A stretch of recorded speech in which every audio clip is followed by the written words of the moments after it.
और खबरें आप, सुनाइए, क्या है? आपका आशीर्वाद है। अरे आप फोन फोन करने से ये रहता है कि एक दूसरे का हाल चाल मिलता रहता है। नहीं, जी जी। मैं तो ठीक हूँ और बहुत आप ताकत ठीक से। ही रहेंगे सर। आपका आपका सिस्टम बढ़िया है ना। आप किसी की धोखा नहीं देना, चोरी नहीं करना, फालतू काम नहीं करना। तो ये जब फालतू काम करते हैं तो लोग बीमार पड़ जाते हैं, समझे आप। हाँ, जब हाँ, आदमी हाँ, सही काम करता है तो बीमार नहीं पड़ता, वो ठीक रहता है वो। हाँ, ठीक कह रहे ये हैं, बात ठीक है। कह रहे हैं। भाई लाइफ टाइम में जो नौकरी चाहे में भी अब ईमानदारी से काम किया आपने, अभी भी ऑनेस्टली जो है काम करते हैं, किसी का पॉकेट नहीं मारना है, धोखा नहीं देना है, चीटिंग नहीं करना है, ये सब चीजें नहीं है आपके। स्वस्थ अब रहेंगे, मस्त अभी जो रहेंगे। अभी चीजों को बहुत आगे बढ़ गया है। हम्म। अब मैं आम लोग से ये कह रहा हूँ जी। कि आप जैसे हैं वैसे ही बने रहिए। जैसे ये- वैसे बने दिए हाँ, जी। जैसे आप दुष्ट हैं, दुर्जन हैं, हाँ, अपराधी बने हैं, रहिए आप। हाँ। ठीक है ना, तो जी। आप बने रहिए। हमें इस बने बात रहिए। में भी कोई दिक्कत नहीं है जी। जी। यदि आप किसी पार्टी के अंधभक्त हैं। अंधभक्त हैं, बिल्कुल राइट? बिल्कुल। यदि आप कहीं पर दरी बिछाने में, पोस्टर हाँ। लगाने में, कुर्सियां हाँ। लगाने में, जी। शामियाना लगाने में, जी। नारेबाजी करने में, हाँ हाँ। आपको जिसमें आनंद आ रहा है उसे करते रहिए। करते रहिए। हाँ। यदि आप केवल अच्छे भारत का संकल्प ले सकते हैं और जी। प्रति रविवार उसे दोहरा सकते हैं और अपने से जुड़े लोगों को उसमें जोड़कर रोटेशन के आधार पर यदि हम सिर्फ अच्छे भारत को चाहते हैं, ये संकल्प यदि हम हर रविवार दोहराते हैं, छोटा सा वीडियो बनाकर यदि भेजेंगे, तो जी। हम उसे यूट्यूब पे पब्लिश कर रहे हैं। Very good. और वेरी गुड। उसका फायदा ये है कि ये जो शक्ति है, ये सिर्फ इतने संकल्प मात्र से जमीन पर प्रकट हो जाएगी। जी। मतलब ये इतनी पावरफुल है। इतनी और ऐप के पावरफुल। माध्यम से यदि आप अपने लोगों को जोड़कर अपने मेरिट लिस्ट में स्थापित करते हैं, तो अभी आपको, चूंकि आपको काफी समय बाद बात हो रही, तो शायद आपकी जानकारी में नहीं होगी। जी। अब ये ऐप 6 सूची बना रहा है। एफ। जो क्राइम फ्री भारत मिशन का ऐप है ना, हाँ, एफ एफ, हाँ हाँ। हाँ, वो ऐप जो है 6 सूचियां बना रहा है। अच्छे। एक जो है गांव की, जी। तो भारत के हर गांव में जो नंबर 1 पे आएगा, वो गांव का सरपंच बनेगा। ठीक ठीक। शहर के मोहल्ले में जो नंबर 1 आएगा, वो पार्षद बनेगा। जी। शहर में जो नंबर 1 होगा, वो मेयर बनेगा। ठीक है। और जिले में जो नंबर 1 होगा, वो जिला पंचायत अध्यक्ष बनेगा। जी। और राज्य में नंबर 1 आने पर मुख्यमंत्री, 2 और 3 आने पर उप मुख्यमंत्री, और 15 से 45 के बीच में आने पर राज्य सरकार का मंत्री, और 70 दिल्ली में सबसे कम है, 402 यूपी में सबसे ज्यादा है। तो जी। 70 से 402 में आने पर वह जो है विधायक बनेगा। अच्छे। और और देश में नंबर 1 पे आ गए यदि लोगों को जोड़कर, तो वो इस देश का प्रधानमंत्री बनेगा। जी। और दूसरे और तीसरे पे आने पर उप प्रधानमंत्री, जी। 82 में आने पर केंद्रीय सरकार का मंत्री, और 543 पे आने पर वो सांसद बनेगा। जी। और उसका टिकट उसके घर पे पहुंचा दिया जाएगा। जी। इसके लिए क्राइम फ्री भारत मिशन ने एक राजनीतिक पार्टी का गठन कर लिया है, शायद आपकी जानकारी में है कि नहीं है? वो तो है, पहले ही आपने तभी तो चुनाव लड़े थे सर आप। नहीं, नहीं, नहीं, वो तो हम एज ए अच्छा इंडिपेंडेंट लड़े थे।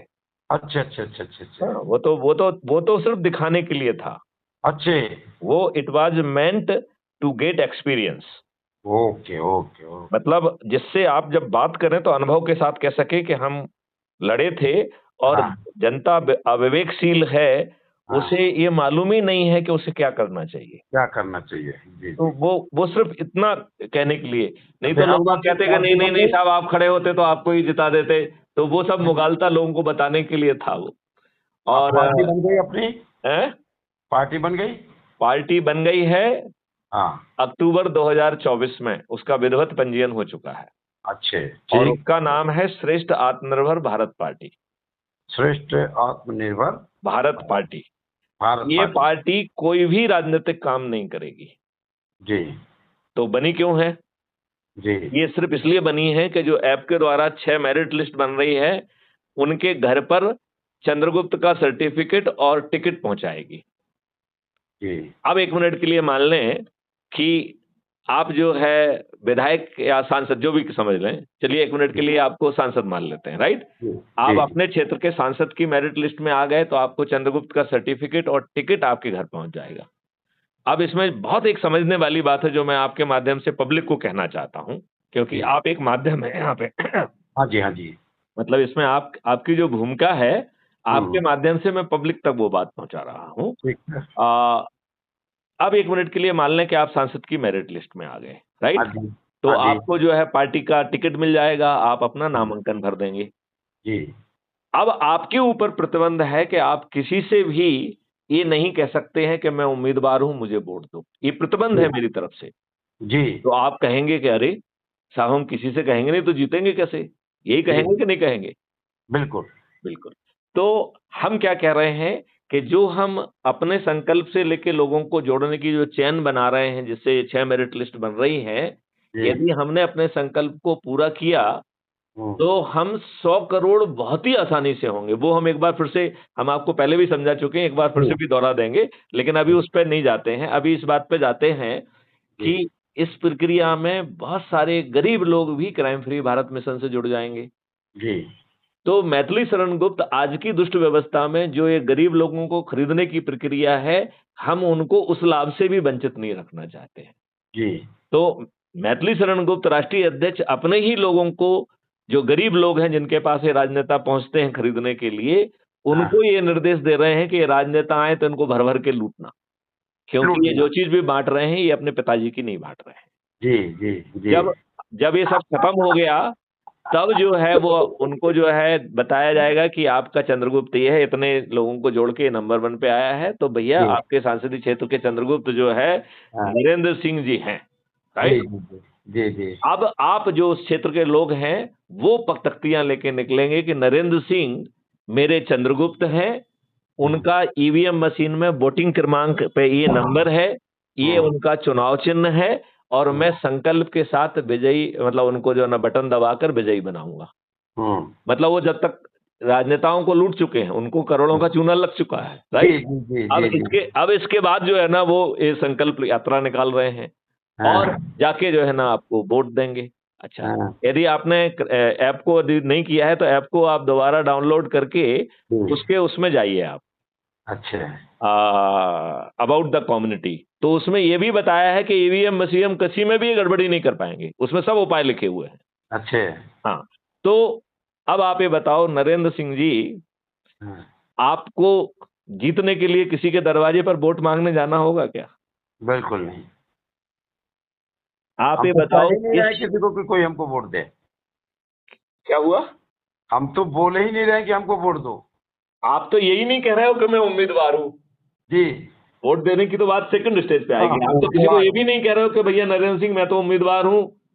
नो, ये देखो कौन कहेगा? मैथिली शरण गुप्त कहेंगे और जी, इसके माध्यम से कहेंगे, ऐप के माध्यम से कहेंगे, जिससे 100 करोड़ लोग जुड़े हुए हैं। जी, जी, जी, जी, तो जी, हर रविवार को संकल्प ले रहे हैं। जी, तो वो जैसे वो जब संकल्प की फिर अभी संकल्प वैसे ही लेवा रहे हैं, फिर संकल्प यात्राएँ लगा देंगे।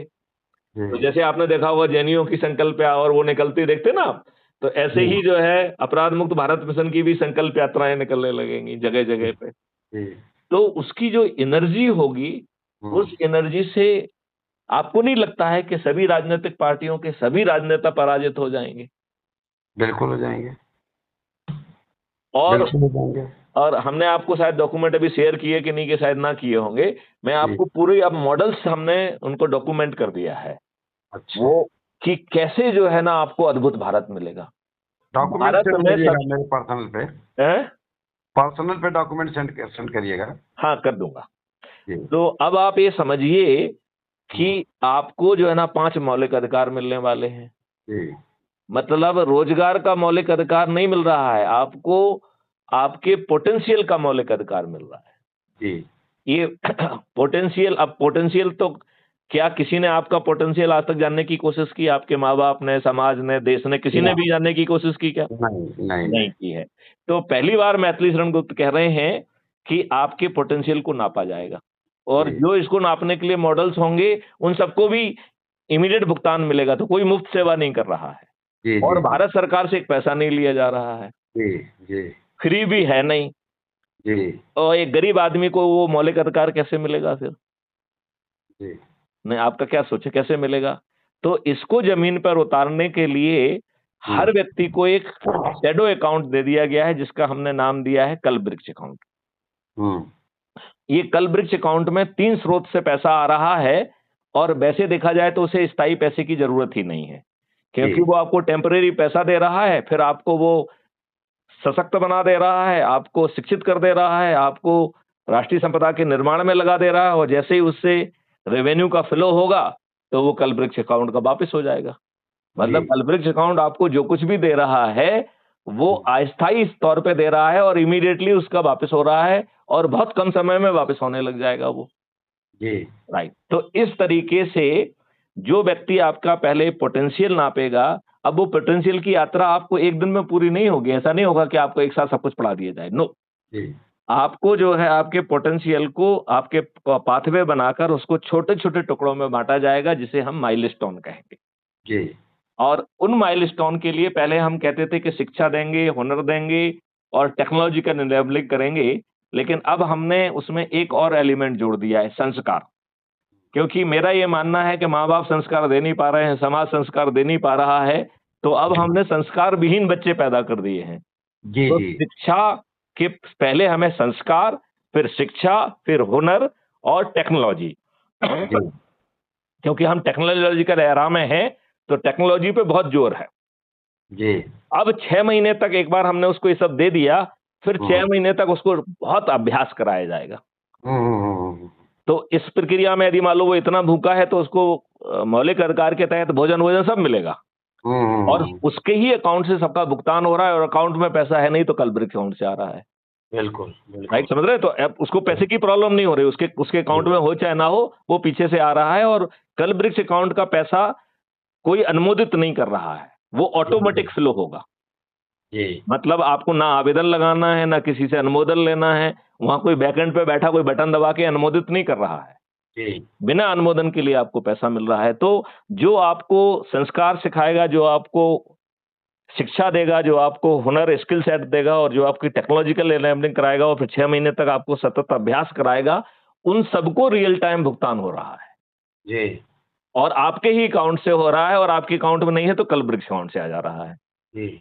इसके बाद जो है, जैसे ही आपका अभ्यास पूरा हो जाएगा तो आपका टेस्ट लेके आपको सर्टिफिकेट ऑफ एक्सीलेंस दिया जाएगा।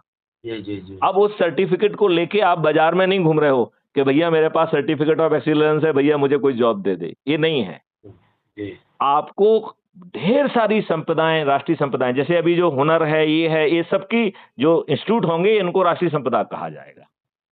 राइट। तो चाहे वो एग्रीकल्चर के फील्ड की हो, चाहे गौशालाएं हो, चाहे नर्सरी हो, चाहे इंडस्ट्रीज हो, चाहे वेलनेस सेंटर हो जिसमें सभी पैथियों के डॉक्टर्स होंगे, चाहे दवाइयां का वो हो, ये सब जो है राष्ट्रीय संपदाएं कहलाएगी। और इन राष्ट्रीय संपदाओं के अनुमोदन के लिए भारत सरकार के धन की आवश्यकता नहीं है। तो अब हमने एक दूसरा पैंच लगा दिया, राइट। पहले पैंच लगाया कि कल वृक्ष अकाउंट से पैसा आ गया है, अब कहा कि साहब राष्ट्रीय संपदाओं का निर्माण करेंगे और जो लोग सर्टिफिकेट ऑफ एक्सीलेंस लेके उनका ऑलरेडी स्लॉट है कि वो किस स्लॉट में कहां फिट इन होंगे। तो चूंकि सैकड़ों हजारों राष्ट्रीय संपदाओं का निर्माण चल रहा होगा तो आपकी सुविधा से आप कहां पे खुश होंगे उस जगह पे आपको फिट इन कर दिया जाएगा। अब इस राष्ट्रीय संपदा के निर्माण के लिए भारत सरकार के खजाने से पैसा लिया नहीं जाना है, तो इनके लिए पैसा कहां से पैसा आएगा? तो ये अपने आप में संपत्तियां हैं, राइट। जो आप निर्माण कर रहे हो वो क्या संपत्ति है, राइट। वो जिस दिन से निर्मित हो जाएगी, अपना काम करना चालू करेगी, उस दिन से उसको पैसा मिलने लग जाएगा, राइट। तो इन संपत्तियों को निर्माण करने के लिए धन की बजाय इन संपत्तियों को ही धन माना जाएगा, जी, राइट। और निर्माण के पहले एक थोड़ी सी बेईमानी हम कर रहे हैं। वो क्या कर रहे हैं कि अभी तक क्या होता है कि पहले आप धन की व्यवस्था करते हो फिर निर्माण करते हो। जब हम कह रहे हैं हम जो निर्माण कर रहे हैं वही धन है, तो हम उसको डिजिटल करेंसी बनाएंगे जिसको हम भारत विकास निधि कह रहे हैं। और अब उसका नया नाम हमने दिया है आजाद हिंद रुपया। अच्छा, ये आजाद हिंद रुपया ऑलरेडी वही है जो सुभाष चंद्र जी ने जारी किया था, जिसे 14 देशों ने मान्यता दी हुई है। वो मान्यता अभी भी है, तो हम उस मान्यता को यूज करेंगे। हालांकि ये आजाद हिंद रुपया हमारा इंटरनल मनी होगा, जब तक कि खुद बहुत स्ट्रांग ना हो जाए। अदरवाइज इसका बाहर से कोई लेना देना नहीं है। हमारा जो एक्सटर्नल मनी है वो रुपया रहेगा जो आज रहेगा, अभी हमारा इंटरनल है ये इंटरनल है और हमने ये विशेष मकसद से पैदा किया है। अब आप बताओ, जैसे ही आपने अनुमोदित किया कि साहब ये राष्ट्रीय संपत्ति का निर्माण हम अनुमोदित करते हैं, उतना पैसा पहले जनरेट हो गया। हाँ, मतलब अज्यूम करिए कि उस राष्ट्रीय संपदा के निर्माण में, मकान बनाने में, ये करने में, रिक्रूटमेंट में, ट्रेनिंग करने में आपको यदि 5 साल लगते हैं, तो आपको पैसे की आवश्यकता 5 साल की अवधि में होगी। जी, लेकिन धन आपको आज मिल गया। जी, तो ये जो धन जो हम तो ज़्यादा पहले साल का ही खर्च कर पाएँगे ना। जी, जी, जी, तो जो बचा हुआ पैसा है वो पीछे से कल ब्रिज अकाउंट को जुड़ गया। जी, अब हम भारत सरकार को अपने 3 मॉडल से 20 गुना ज़्यादा पैसा दे रहे हैं जी, और हम ये कह रहे हैं कि भारत के किसी भी व्यक्ति से टैक्स नहीं लगेगा। तो जी, आने वाले 5 साल में भारत में हर तरीके के टैक्स विलुप्त हो जाएँगे। ना बिल्कुल, इनकम टैक्स होगा, ना जो है कॉर्पोरेट टैक्स होगा, ना सेंट्रल जीएसटी होगी और ना ही स्टेट जीएसटी होगी। अब क्यों होना चाहिए? क्यों जब हम आपको 20 गुना पैसा दे रहे हैं तो आपको फिर अपनी जनता से टैक्स क्यों लेना है? जी, बात समझ रहे हैं ना? बिल्कुल, और जो सरकार का खर्च है वो हमारा मॉडल के तहत 1/4 हो जाना है। तो 20 गुना पैसा आ रहा है, खर्च आपका 1/4 हो जा रहा है, तो भारत सरकार के खजाने में कितना पैसा होगा? हुँ, अंबार होगा कि नहीं होगा? जी, जी, जी, जी, ये अंबार भी पीछे से कल्ब्रिज अकाउंट में जुड़ा हुआ है, हुँ, राइट? और कल्ब्रिज अकाउंट को परमानेंट किसी से चाहिए नहीं, वो तो टेम्परेरी जो है ना पैसा दे रहा है नरेंद्र सिंह जी को और नरेंद्र सिंह जी को समर्थ बना के नरेंद्र सिंह जी वापस कर दे रहे हैं। बिल्कुल, बिल्कुल, और दे भी बिना पूछे रहा है और ले भी बिना मांगे रहा है। जी, मतलब जी, नरेंद्र सिंह का कोई कंट्रोल नहीं है कि पैसा वापस ना दे, राइट? जी, जी, जी, वो जी, अकाउंट से अपने आप चला जाएगा। जी, जी, जी, जी, नरेंद्र सिंह जी का कोई नियंत्रण नहीं है, बेईमानी करने का कोई स्कोप नहीं है, ठीक है ना? हैं? जी, अब आप मुझे बताओ, हमने राष्ट्रीय संपदाओं के निर्माण करने के लिए 2 चीज़ों की व्यवस्था कर ली। जी, एक तो धन की और हाँ, दूसरी मानवीय संसाधन की। अब एक तीसरी चीज़ की और ज़रूरत है राष्ट्रीय संपदा के निर्माण के लिए, वो है भूमि। तो आज सरकार भूमि की व्यवस्था कैसे करती है? हुँ, जो अंग्रेजों का, गुलामों का हड़प नीति के सिद्धांत के तहत जो लैंड एक्विजिशन एक्ट था, जिसके तहत सरकारें बेचारे गरीबों के लैंड को एक्विजिशन करके कैपिटलिस्ट को बांट रही हैं और कैपिटलिस्ट उससे धनी हो रहे हैं। मैथिली शरण गुप्त इस लैंड एक्विजिशन एक्ट को रद्द कर दें और मैथिली शरण गुप्त को राष्ट्रीय संपदाओं के निर्माण में हजारों एकड़ जगह चाहिए। तो जी, अब मैथिली शरण गुप्त को के राष्ट्रीय संपदा के निर्माण के लिए भूमि कहां से आएगी? जी, ये क्वेश्चन पूछना चाहेंगे? बिल्कुल, राइट। तो ये भूमि जो आएगी, ये आएगी, हम एक एक्ट लेके आएंगे जिसका नाम होगा लैंड ओनर्स क्लब। तो जी, जिस राष्ट्रीय संपदा का निर्माण करेंगे उस और जिस लोकेशन को तय करेंगे उसके आसपास जितने भूमि के मालिक होंगे, उनकी भूमि पहुंच जाएगी इसमें, राइट? और वो जो है भूमि ओनर्स क्लब के सदस्य हो जाएंगे, तो वो भूमि के मालिक बने रहेंगे। राष्ट्रीय संपदा भूमि की मालिक नहीं होगी। भूमि का मालिक कौन होगा? यदि उस क्लब के सदस्य हैं तो नरेंद्र सिंह होंगे, राइट? तो ऐसे हजारों लोग होंगे, राइट? ये बात को समझ में आ रही है क्या? मैं फिर से जी, बताऊं? जी, जी, जी, जी, जी, समझ में आ रही है। आ रही है। अब जो है आपको राष्ट्रीय संपदा के जो जो कमाएगी उसका प्रोपोर्शनेट जो है इनकम उसके ओनर्स क्लब के जो सदस्य होंगे उनको मिलेंगे। बात समझ रहे हो? जी, जी, तो अब किसानों को विशेष तौर पर आय के 3 तरीके हो जाएंगे। एक, हुँ, उसकी भूमि यदि राष्ट्रीय संपदा में गई है, तो जो है ना वहाँ का जो पैसा मिल रहा है, वो उसको मिलेगा, राइट? जी, दूसरा जो है ना किसानों को उनके जो टूल्स हैं, उसकी कंपनी बना दी जाएगी, जो 24 घंटे उन टूल्स का यूज़ होगा। जी, तो उनके जो टूल्स हैं, ट्रैक्टर, ट्रॉली, जेसीबी, ये सब जो है ना पैसा कमाएँगे। जी, तो एक बहुत बड़ा आय का स्रोत किसानों का उनके जी, ट्रैक्टर ट्रॉली बनने वाले हैं। बहुत बड़ा। हो सकता है कि भूमि से ज़्यादा जो है ना ट्रैक्टर ट्रॉली कमाएँ। जी, और फिर तीसरा स्रोत बन रहा है वो खुद, क्योंकि हाँ, उसको हम उसके पोटेंशियल का संस्कार, शिक्षा, हुनर, टेक्नोलॉजी इनेबलिंग करके 6 महीने का सतत अभ्यास करा के राष्ट्रीय संपदा के निर्माण में भेज रहे हैं as a trained man power, तो उसको जो काम करेगा उसका जो रेवेन्यू स्ट्रीम मिलेगा, ऐसा हर किसान को 3 रेवेन्यू स्ट्रीम मिल गए हैं। मैं फिर से दोहराऊं, एक मिल रहा है उसको उसके लैंड के कारण, और वो लैंड का मालिक है, राष्ट्रीय संपदा लैंड की मालिक नहीं है।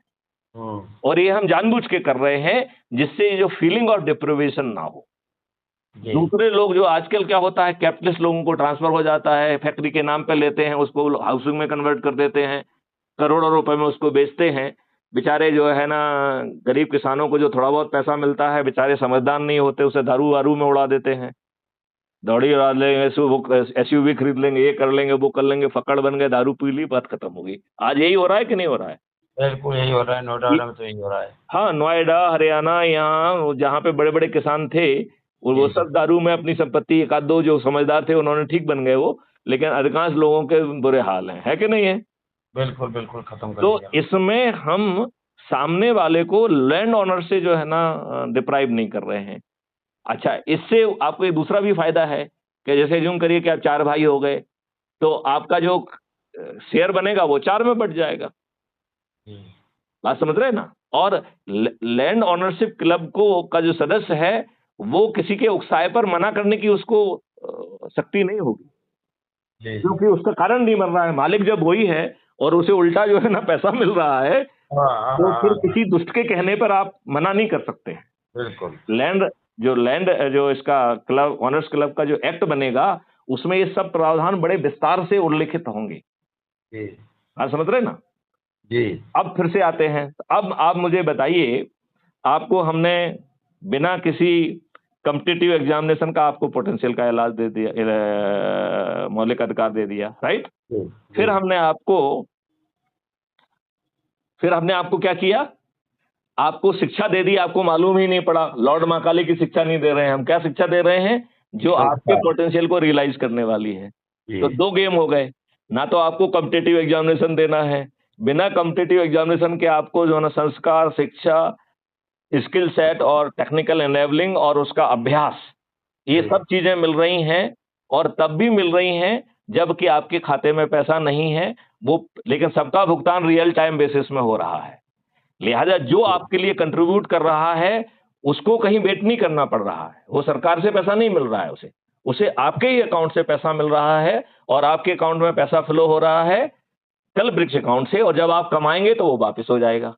तो ना मांगते वक्त किसी का अप्रूवल की जरूरत है, और ऐसे ही वो जब आएगा तो बिना पूछे चला जाएगा। वो नरेंद्र सिंह जी का अप्रूवल नहीं चाहिए होगा उसमें, राइट?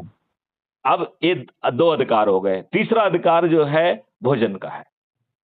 तो भोजन में 5 किलो आटा नहीं रहेगा जी। इसमें जो है मल्टीग्रेन्स रहेंगे, फल रहेगी, सब्जी रहेगी, गाय का जो है अल्फा 2 वैरायटी का अमृत तुल्य दूध, घी, दही वगैरह रहेगा, राइट? आज का जो है वो केमिकल का बना हुआ कैंसर कारक जो है ना दूध दही नहीं रहने वाला है, राइट? शहद भी रहेगी और जीवन वर्धक औषधियां रहेंगी, और हर व्यक्ति को इंडिविजुअली काउंट होगी वो। तो ऐसा नहीं है कि नरेंद्र सिंह को किसी चीज को हो सकता है कि 2 किलो चाहिए हो, मैथिली को हो सकता है आधा किलो से ही काम चलता हो। तो सिस्टम हर इंडिविजुअल्स के उसे मालूम है कि इसका रिक्वायरमेंट क्या है, उसको जोड़कर लोकल डिमांड बनेगी, और हमारे हर 3 महीने में हमारी भूमि की उर्वरकता नापी जाएगी, और ये जैविक खेती हो जाएगी पूरी। और जैविक खेती का आप जो है हमारा डॉक्यूमेंट पढ़िए, उसमें हम किसानों को ये कह रहे हैं कि तुम्हें कुछ करना ही नहीं है। हम ना किसानों को कोई ज्ञान देंगे, हम ग्रामीणों को 365 दिन का रोजगार दे रहे हैं। तो उनको ट्रेंड करके, उनको जो किसानों की कंपनी के जो टूल्स हैं उनको उसके साथ जो है ना वो पहुंचेंगे, और वो अपना काम करेंगे, किसानों को पैसा नहीं देना होगा। ऐप उनको बताएगा कि भैया हमारी नेशनल रिक्वायरमेंट क्या है, और नेशनल रिक्वायरमेंट को वो 3 तरीके से कैलकुलेट करेगा। पहला लोकल डिमांड, और फिर मतलब रॉ मटेरियल की, गेहूं, चाय, ये सब चीजें, राइट? और फिर प्रोसेस्ड, मतलब उसको थोड़ा सा प्रोसेस करके कंज्यूमेबल फॉर्मेट में जो आज काम एमएनसीज और बाकी कर रहे हैं, ये सब जो है ना फैक्ट्रियां, सब चीजें जो है गांव में होंगी, क्योंकि हमें गांव वासियों को 365 दिन का रोजगार देना है, राइट जी। ये जो गांव वाले हैं ये खेती के समय तो खेती करेंगे, बाकी समय रोड बनाना, जो है ना खाइयां खोदना, गौशाला को संभालना, ये करना वो करना। तो भारत में ऐसा एक भी नागरिक नहीं होगा जिसके पास 365 दिन का रोजगार, और वो भी उसके पोटेंशियल के अनुरूप का रोजगार। अब बताओ, आपको भोजन का ऐसा अद्भुत वो मिल गया है। अब मान लें 1 मिनट के लिए कि नरेंद्र सिंह जी के पास तो पैसे नहीं हैं, तो वही सेम कॉन्सेप्ट कि भोजन के लिए कल ब्रिक्स अकाउंट से पैसा मिल जाएगा, और फिर ट्रेन जब आप करके आपको लगाया जाएगा तो पैसा वापस आ जाएगा, राइट?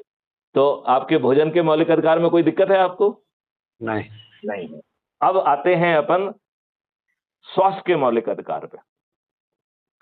जानते हो स्वास्थ्य का मौलिक अधिकार कैसा होगा? भारत के 144 करोड़ लोगों को वार्षिक एनुअल मेडिकल चेकअप होगा, तब भी होगा जब उसके खीसे में पैसे नहीं है, राइट? उस बात को बार बार दोहराने की जरूरत नहीं है, ठीक है ना? अब जो आपका एक डेडिकेटेड वॉलंटियर होगा, हर किसी का एक डेडिकेटेड वॉलंटियर होगा, ट्रेंड होगा, जो आपका सैंपल से लेके हर चीज करेगा। तो आप बटन दबाओगे तो आपके घर में पहुंच जाएगा, आपका मैनुअल मेडिकल चेकअप भी कर लेगा, आपका जो है ना बाकी सब सैंपल्स ले लेगा, बीमारी वाला होगा तो भी सैंपल ले लेगा, राइट? अब जो है ना ढेर सारे जो नेटवर्क्स हैं लेबोरेटरीज के, वो अभी तो शहर में हैं अधिकांश, फिर वो distributed over the area depending upon कि कहाँ जरूरत है। तो बहुत दूर तक लेबोरेटरीज में नहीं जाना होगा, गांव के आसपास ही लेबोरेटरी होगी, क्योंकि उसी में ग्रामीणों को भी तो हम रोजगार देना है ना हमें, राइट? तो वहां सैंपल पहुंचा, उसमें टेस्ट हुआ, वो ऑटोमेटिकली अपलोड हो जाएगा, आपके पास उसका आ जाएगा, आपके जो डेडिकेटेड वॉलंटियर है उसके पास पहुंच जाएगा, और आपके वेलनेस सेंटर में चला जाएगा।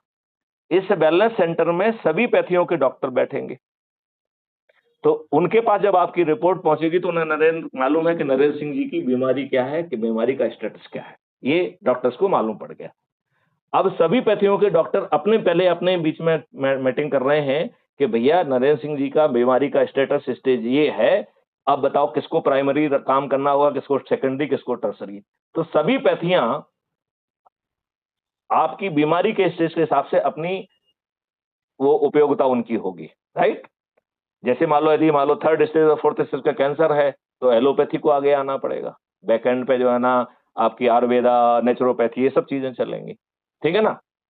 तो जो ये आपका डॉक्टर्स की टीम है, जब वह तैयार हो जाएगी, अपनी स्ट्रेटेजी बना लेगी, तो ये आपका डेडिकेटेड वॉलंटियर है, वो आपके पास पहुंचेगा और उस मरीज का और मरीज के घर वालों का डॉक्टर से इंटरफेस कराएगा।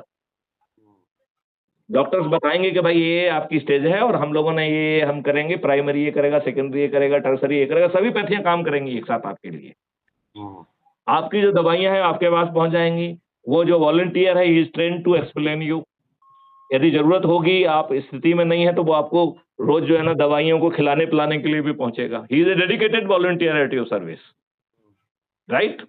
अब अज्यूम करिए कि आप ज्यादा बीमार हो गए, आप बटन दबाना भूल गए थे, तो आपको डॉक्टर्स की टीम बताएगी कि भैया नरेंद्र सिंह जी, आपने तो बटन नहीं दबाया, अब आप थोड़ा सा गड़बड़ हो गया, आप तो 4th स्टेज पे पहुंच गए, अब इमीडिएटली ऑपरेशन करने की जरूरत पड़ रही है। अच्छा, लेकिन चिंता मत करो, एम्बुलेंस को ऑलरेडी बता दिया गया है, ambulance is on your way. हमने आपको चेकलिस्ट दे रहे हैं, इसके हिसाब से थोड़ी तैयारी कर लीजिए। वैसे की चिंता आपको करना नहीं है, बस थोड़ा छटपटे सामान रख लीजिए जिससे यू विल फील कंफर्टेबल। रास्ते में जो भी डॉक्यूमेंटेशन है अपने आप पूरा हो जाएगा। वहां पर वेलनेस सेंटर को मालूम है कि नरेंद्र सिंह जी की स्थिति क्या है, पैदल चल के आ पाएंगे या व्हील चेयर चाहिए या स्ट्रेचर चाहिए। नाउ नरेंद्र सिंह जी एक normal Tom and and Hari, he will be receiving a very specific VIP treatment. आपको जो है ना उसी समय जो सैनिटाइजेशन करके यदि ऑपरेशन थिएटर में ले जाना है तो ऑपरेशन थिएटर में चले जाएंगे। ये कहने की जरूरत नहीं है कि सब जगह पे जो है ना कैमरे वैमरे लगेंगे, कोई गड़बड़ी करने की तो कोई सोच भी नहीं सकता है। वो सब सारे गवर्नमेंट हॉस्पिटल में सुविधा रहेगी ना।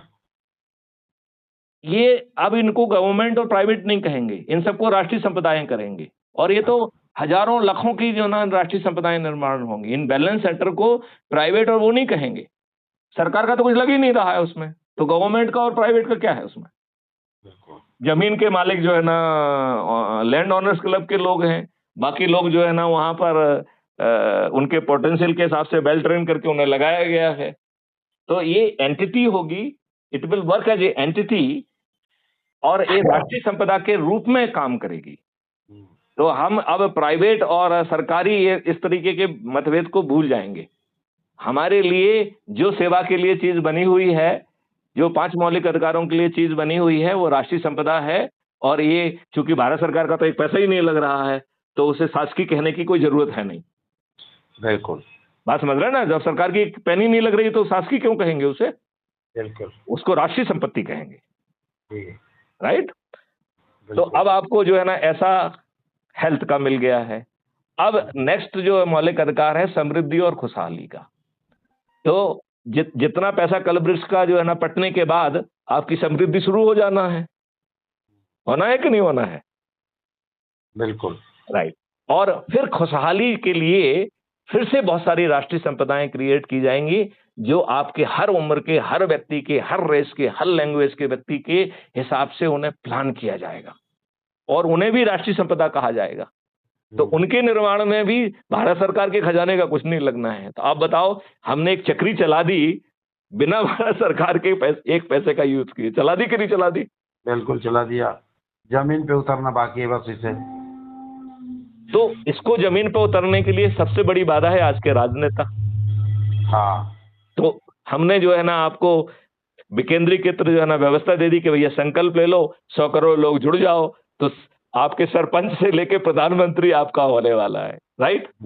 और फिर एक ऐसी व्यवस्था के लिए हमारे ढेर सारे वीडियो सुनिए जिसमें हम कहा जा रहे हैं कि हम आजकल बहुत कहते हैं जैसे कि अच्छा बताओ नरेंद्र सिंह जी, मान लेते हैं कि आप देश के सबसे अधिक लोगों को जोड़कर आपने देश के प्रधानमंत्री की शपथ ले ली, राइट? 1 मिनट के लिए मान लेते हैं। अब हम नरेंद्र सिंह जी को चुनौती देते हैं कि मिस्टर नरेंद्र सिंह जी, आपने अच्छाई का लवादा लेके आपने लोगों को जोड़कर संख्या बल के आधार पर आप प्रधानमंत्री की शपथ ले लिए हैं। ऐसे व्यक्ति यदि अंदर से दुष्ट होने के बावजूद भी गड़बड़ी नहीं कर पाएंगे। तो नरेंद्र सिंह जी, आप सुनना चाहेंगे कि 1 मिनट के लिए कि नरेंद्र सिंह जी देश में सबसे अधिक लोगों को जोड़कर भारत देश के प्रधानमंत्री की शपथ ले चुके हैं। अब माननीय जो है नरेंद्र सिंह प्रधानमंत्री जी कुछ गड़बड़ी नहीं कर पाएंगे। इस बात को सुनने का वो है क्या आपको अभी समय और ऊर्जा? नहीं, थोड़ा निकलना था हॉस्पिटल। चलिए, तो ये अगले उसमें आप मुझे याद दिलाएंगे तो मैं आपको ये समझाऊंगा कि नरेंद्र सिंह जी जिन्होंने प्रधानमंत्री की शपथ ले ली है, वो 4 रिफाइनमेंट प्रक्रिया के कारण वो कोई भी गड़बड़ी करने की स्थिति में नहीं रहेंगे। जब आप अगली बार मुझे फोन करेंगे तो मैं आपसे पूछूंगा कि देखिए ये प्रक्रिया रहेगी। अब 1 मिनट के लिए मान लेते हैं कि अंदर से आप बहुत ही दुष्ट आदमी हैं। क्या नरेंद्र सिंह दुष्ट आदमी आप गड़बड़ी करने की स्थिति में हैं? और आप ही कहेंगे कि नहीं साहब बिल्कुल गड़बड़ी नहीं कर सकते। ये आपके मुख से सुनूंगा मैं। आप कहने के लिए बेबस होंगे कि क्योंकि प्रक्रिया इस ढंग से ऑलरेडी बना ली गई है, क्या आप गड़बड़ी नहीं कर पाएंगे। एक चीज बताऊं सर, हाँ। एक चीज मैं कहना चाहूंगा। ये धरती जो भारत माँ हमारी ना, ये सपूत पैदा की है समय समय से। तो कभी समय था नेताजी को पैदा किया, कभी भगत सिंह को पैदा किया, कभी राजीव भाई दीक्षित को पैदा किया, ठीक है। और इस समय सही मामले में आपको पैदा किया हुआ है, जो इतनी मतलब राष्ट्र के बारे में, नेताओं के बारे में सोच करके जनता के बारे में सोच रहे हैं। बट कभी भी लोगों ने उसकी कदर नहीं किया। नेताजी की कदर देख लीजिए, राजीव भाई दीक्षित की कदर देख लीजिए। मैं देखता हूँ कि बाबा जी जानते कारण क्या है? 1952 से लेकर के उसका जानते कारण क्या है?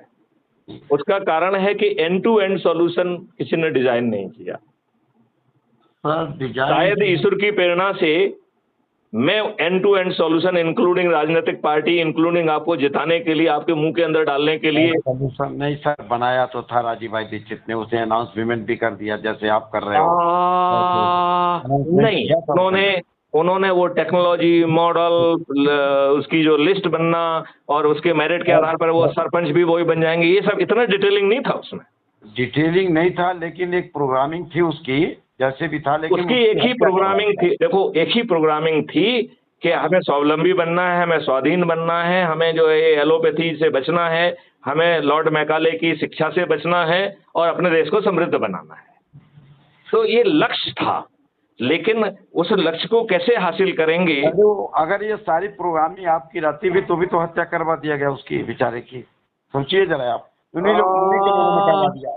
देखो मैं उन्हीं के लोगों ने करवा दिया था। एक चीज मैं आपको बता दूं, जी हर व्यक्ति को अपना रोल अदा करने के बाद जाना होता है, और जब तक ईश्वर आपको चाहता है तो तब तक कोई आपका वाल वाका नहीं कर सकता है। वो आपको गोलियों से छेद सकता है लेकिन मार नहीं सकता है।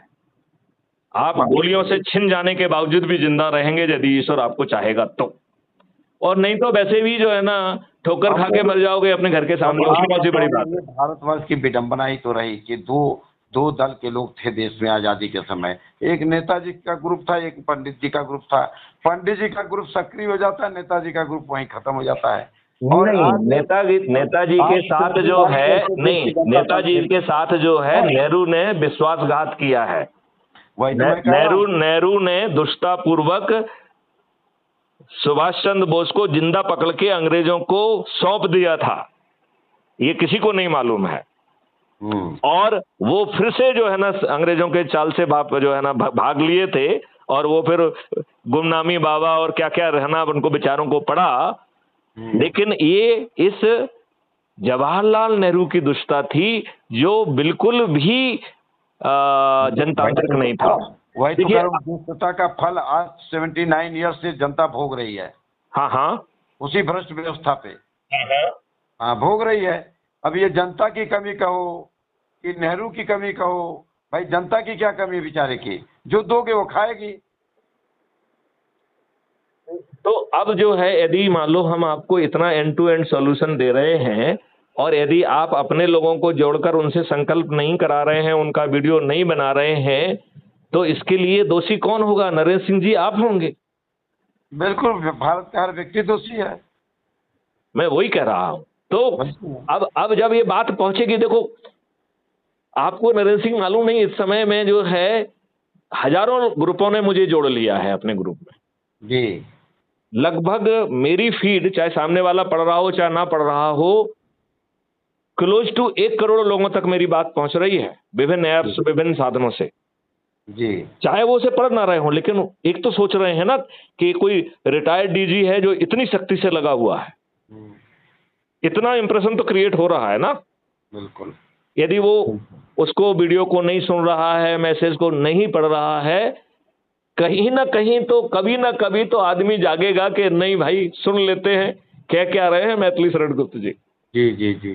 जी। और जिस दिन सुन लेंगे जिस दिन आत्मसात कर लेंगे। अच्छा, दूसरी बात यह है कि जब देखिए आदमी कहता है पब्लिक, मेरा ये मानना है कि पब्लिक नाम की कोई चीज ही नहीं है। इनका तो कुछ हिसाब किताब समझ में आता नहीं है राष्ट्रीय जनशक्ति पार्टी का।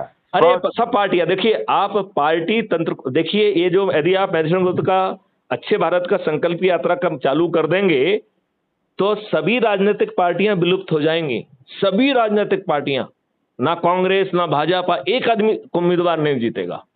क्योंकि अभी हमने आपको क्या समझाया कि यदि आपने बहुत साधारण प्रयास भी किया तो आपने 144 करोड़ में से सिर्फ 100 करोड़ का जो है ना वो किया है, राइट। तो 44 करोड़ लोग आपने पहले छोड़ दिए। यदि ये मॉडल के हिसाब से काम करे, क्योंकि जरूरी नहीं है कि मॉडल के हिसाब से काम करेगा, लेकिन एक मिनट के लिए मान लेते हैं कि मॉडल के हिसाब से 10x10 करके चल रहा है, तो 9वें दिन 90 करोड़ लोग जो है को जोड़ना है। उनके पास कोई दिन है नहीं, तो 90 करोड़ धन 44 करोड़, मतलब 144 करोड़ में से 134 करोड़ को एक भी व्यक्ति को नहीं जोड़ना है।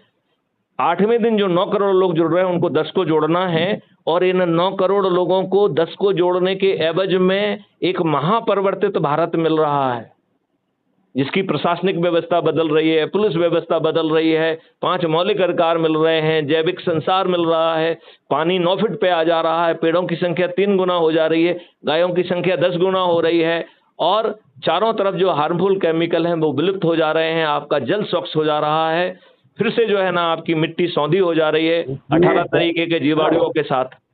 जब तक अपने चंद्रगुप्त तैयार नहीं होंगे राजनीतिक व्यवस्था आप सबको छोड़ दो, आप तो केवल अपना काम करो। ये चंद्रगुप्त जो है ना वो तो मेरिट लिस्ट बन रही है ना, तो यदि मान लो आज हम चंद्रगुप्त के नंबर 1 पे हैं, कल आपने 10 आदमी ज्यादा जोड़ लिए तो आप हमसे ऊपर चले जाओगे।